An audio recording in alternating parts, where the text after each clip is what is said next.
Switzerland. We know it for its watches, skiing, and incredible chocolate, but even more so for the Swiss banking industry, unique in all the world for its secrecy and neutrality. But, as we'll see in this video, neutrality and secrecy do have a dark side. For during World War II, Germany used the Swiss banks to further their war effort. And since the war ended, we've uncovered the reality of just how greedy the biggest Swiss banking institutions actually were. This video is brought to you by CuriosityStream. Watch thousands of award-winning documentaries by signing up with the link in the description. While the Swiss never had the expansionist ambitions of the other great nations of Europe, like France, the UK, and Germany, they did have a very keen sense for economic power, which is why they steadily developed a Banking Secrecy Act that protected the anonymity of people using their banks. In their geopolitical situation, this made a lot of sense, since the Swiss also practiced a policy of armed neutrality to protect themselves and their banks. This means avoiding military alliances and never entering the conflicts of other nations. It is a testament to their persistence that Switzerland holds the oldest neutrality policy in the world, with the last war they participated in being the one that saw the defeat of Napoleon. So, when World War II saw the Swiss surrounded by Axis and allied countries, they took very serious steps to avoid being pulled in, at one time mobilizing almost 1 million soldiers to defend themselves from being invaded. The Swiss prevented both American, British, and German planes from flying through their airspace or traversing their country, and anybody not following these rules found themselves in Swiss internment camps. At the time, the Swiss were praised for their neutral position in the war, but they also received a lot of bad press about their neutral stances in banking and business. They were willing to continue accepting gold and to do business with all countries, including Nazi Germany. Now, after the reparations for World War I, Germany was struggling to pay its debts. That is, until Adolf Hitler rose to power in 1933 and promptly cancelled the repayments. Hitler's plan was to start organized looting, both of the private individuals and the countries that he invaded, a task that he handed over to a special force designed for that purpose. Supposedly, the group was to collect art and valuables in order to preserve them, intending to return whatever was taken to the owners after the war was over. And yet, the immense value of the stolen goods proved way too tempting, and so the plunder was funneled off to help the war effort. It's estimated that over $500 million worth of gold was plundered from the banking reserves of countries like Belgium, the Netherlands, and Austria, all in an effort to fund the war. This number is hard to finalize because besides gold reserves, there was also looting of silver, collectibles, and fine art. Now, just having valuable art is of no use if you can't actually buy anything with it. So in order to actually use this gold, Hitler had to get creative. He began sending shipments to the neutral powers that still did business with Nazi Germany, the largest of which was Switzerland. In 1940, Hitler became even more aggressive, changing his strategy from looting banks to legalizing the outright appropriation of the property of the Jewish people, especially their gold.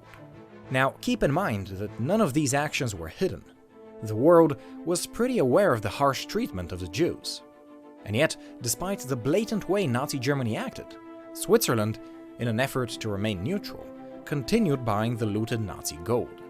The Swiss stubbornly resisted any claim that they were acting favorably towards the Nazis, but the reality was very different.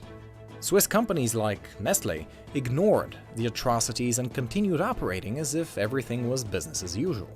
Of course, there was plenty of actual Nazi sympathy going on in Switzerland at the time. The two companies that would eventually form the pharmaceutical titan Novartis completely replaced their Jewish board members with an Aryan German board when Hitler rose to power in 1933. The official border policy of Switzerland during this time was to actively turn away any Jews from the border that were fleeing the Nazi regime. In 1938, the Swiss chief of police even requested that all Jewish German passports be marked with a J, so they could easily deny entry to the Jewish people, all the while hoarding their stolen gold. Now, to be fair, most Swiss citizens at the time had no idea of these connections to the Nazis. but the businessmen, bankers, and politicians could claim no ignorance. Luckily for them, the world was too busy battling with Hitler's forces to take any action against Switzerland. But after the war ended in 1945, the global attention turned towards these renowned private vaults in the Swiss Alps. Allied forces, acting on behalf of the hundreds of thousands of Jewish victims, demanded the Swiss banks turn over the gold they had been storing away. The banks resisted at first, of course, but an international agreement forced them to hand over $60 million to the victims and their families a year after the war was won. In 1962, a law was made that forced banks to identify the dormant accounts they had and to reclaim that money. That law, however, only saw a further $15 million recovered and paid back. In 1996, the World Jewish Council formed a special committee to uncover the true scope of the actions of Swiss banks, and after 2 years of investigation, the findings were staggering. The Nazis had smuggled at least 100 tons of gold through Switzerland, but only 4 tons had ever been recovered and paid back. The WJC sued the banks and won a lawsuit that saw several Swiss banks and companies contribute to a settlement of over $1.25 billion to disperse to the victims of the Holocaust around the world, who numbered at just under 500,000 at the time. Several banks like Credit Suisse and UBS, as well as Nestle and other smaller companies, participated in that settlement. UBS also made a donation of $40 million to the International Red Cross as a token compensation for the unclaimed accounts. Of course, there are many who still aren't happy with the way the Swiss banks handled the after-war repayments. The banks, they claim, haven't reclaimed the accounts and deposit boxes belonging to the families who were entirely wiped out. Unfortunately, there is no acceptable figure of how much unrecovered Nazi gold still lingers in the vaults today, stolen from families that no longer exist. Neutrality, as Switzerland learned, has its price, and yet at the end of the day it seems to have been a small one.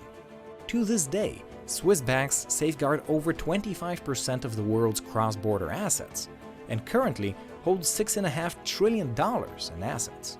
Now, if you're curious about the final days of the Nazi regime or the bombing campaigns that made that possible, you'll probably enjoy watching these 2 awesome documentaries on CuriosityStream.